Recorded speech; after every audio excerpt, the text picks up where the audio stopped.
सास हो तो ऐसी। बहू, कहाँ मर गई? अंदर से आवाज़, जिंदा हूँ माँ जी। तो फिर मेरी चाय क्यों नहीं आई अभी तक? कब से पूजा करके बैठी हूँ, ला रही हूँ माँ जी। बहू, चाय के साथ भजिया भी ले आई। सास ने कहा, तेल का खिलाकर क्या मारोगी? बहू ने कहा, ठीक है माँ जी, मैं ले जाती हूँ। सास ने कहा, रहने दे, अब बना दिया है तो खा लेती हूँ। सास ने भजिया उठाई और कहा, कितनी गंदी भजिया बनाई है तुमने। बहू, माँ जी, मुझे कपड़े धोने हैं, मैं जाती हूँ। बहू दरवाजे के पास छिपकर खड़ी हो गई। सास भजिया पर टूट पड़ी और पूरी भजिया खत्म कर दी। बहू मुस्कुराई और काम कर लग गई। दोपहर का वक्त खाने का हुआ। सास ने फिर से आवाज़ लगाई, कुछ खाने को मिलेगा? बहू ने आवाज़ दी, नहीं।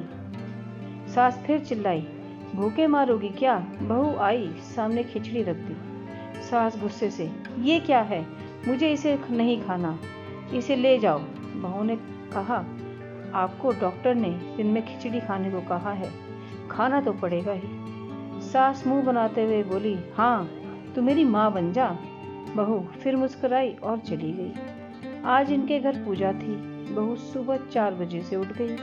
पहले स्नान किया, फिर फूल लाई, माला बनाई, रसोई साफ की, पकवान और भोज बनाया। सुबह के 10 बज गए। अब सास भी उठ चुकी थी। बहू अब पंडित जी के साथ भगवान के वस्त्र तैयार कर रही थी। आज ऑफिस की छुट्टी थी। उनके पति भी घर पर थे। पूजा शुरू हुई। सास चिल्लाती, बहू ये नहीं है, वो नहीं है। बहू दौड़ी दौड़ी आती और सब करती। अब दोपहर के 3 बज गए थे। आरती की तैयारी चल रही थी। पंडित जी ने सबको आरती के लिए बुलाया और सबके हाथों में थाली दी। जैसे ही बहू ने थाली पकड़ी, थाली हाथों से गिर गई। शायद भोज बनाते हुए बहू के हाथों में तेल लगा था, जिसे वो पोंछना भूल गई थी। सारे लोग तरह तरह की बातें करने लगे। कैसी बहू है, कुछ नहीं आता, एक काम भी ठीक से नहीं कर सकती, ना जाने कैसी बहू उठा लाए, एक आरती की थाली भी संभाल नहीं सकी है। उसके पति भी गुस्सा हो गए, पर सास चुप रही, कुछ नहीं कहा, बस यही बोल के छोड़ दिया, सीख रही है, सब सीख जाएगी धीरे धीरे। अब सबको खाना परोसा जाने लगा। बहू दौड़ दौड़ कर खाना देती, फिर पानी लाती। करीब 70-80 लोग हो गए थे। इधर 2 नौकर और बहू अकेली, फिर भी वहाँ सारा काम बहुत ही अच्छी तरीके से करती। अब उसकी सास और कुछ आस पड़ोस के लोग खाने पर बैठे। बहू ने खाना परोसना शुरू किया। सबको खाना दे दिया। जैसे ही पहला निवाला सास ने खाया, तुमने नमक ठीक नहीं डाला क्या? एक काम ठीक से नहीं करती, पता नहीं मेरे बाद ये घर कैसे संभालेगी। आस पड़ोस वालों को तो जानते ही हो ना साहब, वो बस बहाना ढूंढते हैं नुक्स निकालने का। फिर वो सब शुरू हो गए, ऐसा खाना है, ऐसी बहू है, ये वो वगैरह वगैरह। दिन का खाना हो चुका था। अब बहू बर्तन साफ करने नौकरों के साथ लग गई।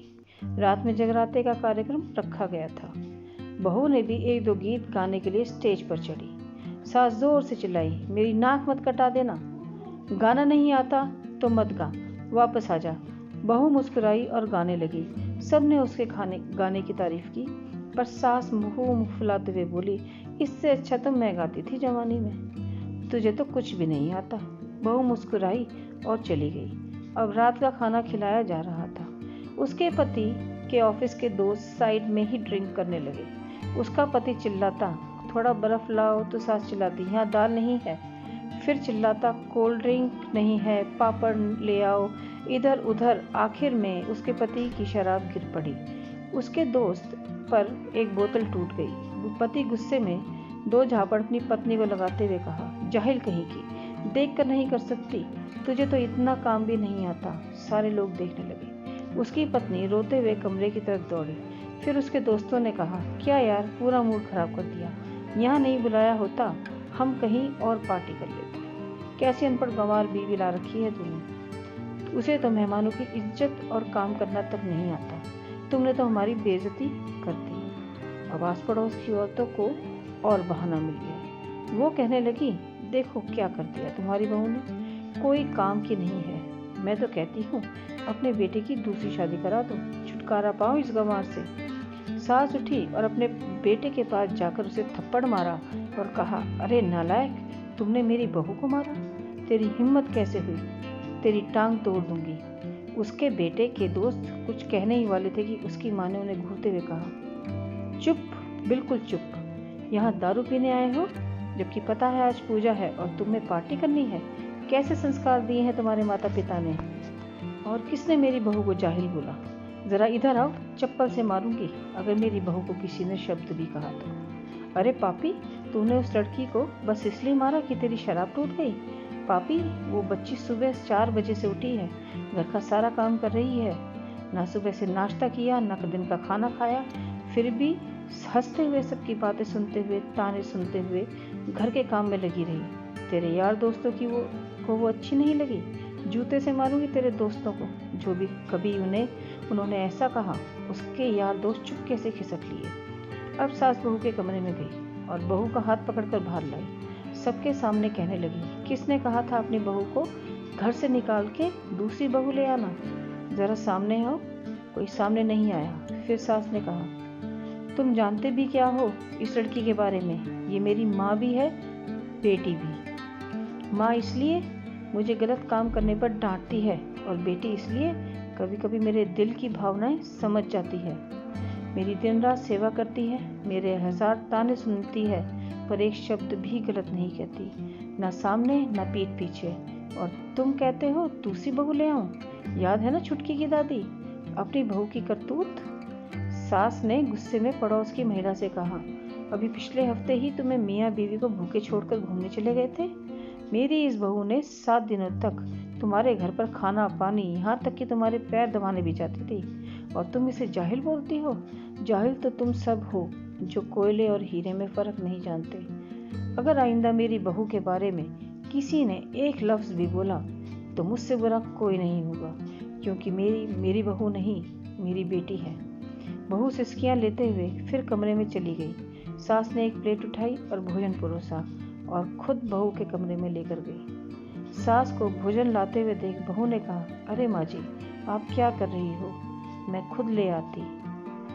सास ने प्यार से ताना मारते हुए कहा, डर मत, इसमें जहर नहीं है, मार नहीं डालूंगी तुझे नई सास चाहिए होगी, पर मुझे भी तू ही मेरे लिए घर की बहू चाहिए। बहू ने अपनी सास को रोते हुए गले से लगा लिया। सास भी रो दी पहली बार और कहा, चल खाना खा ले। फिर मजाक करते हुए कहा, फिर मेरे पैर दबाने भी चले आना, और ये ख्याल में मन में मत लाना कि सास पैर बोलती है किसी दिन इसका गला दबा दूं, क्योंकि कभी भी मैं भी यही सोचती थी। दोनों खूब हंसने लगे। धन्यवाद। कैसी लगी कहानी कमेंट करके ज़रूर बताइएगा। मिलते हैं अगली वीडियो में।